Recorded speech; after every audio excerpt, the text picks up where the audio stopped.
جماعة كحرن مسجد كأبوبكر صديق إسلامي سنتر كويالا مقالة فريبيوت قبل كمينيسوتا وطن كمرايكنكا أيوي استاكتي إنا يعاويان قويس ترسلا أولا تعالى يا مصيبة على ملايين كرين إنكستو جيرو فرق دينا الدين تا ودحيا جماعة يقويس كمسيحيين تا هادنا مساجد كايا سميي كودي كشقيا إلا عاويو كدي مركي ويل أي دالين وكل انتي سي غير العادية halka mid kalena uu soo ritay xanuunka kansarka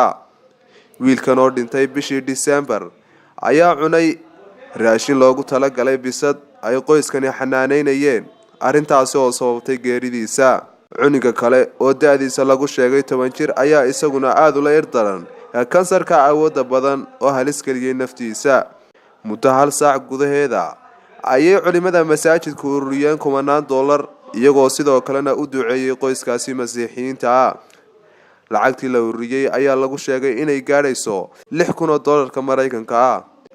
qoyskan aan muslimka ahayn ayaa waxay caawimaad weydiisteen mas'uuliyiinta masaajidkani Fidiyay oo ah magaalo yar ayaa waxa ku nool dad lagu qiyaasay 23,000 oo ruux Aboubakar Farxaan Cabdiraxmaan Roble Aboubakar Abka Raya TV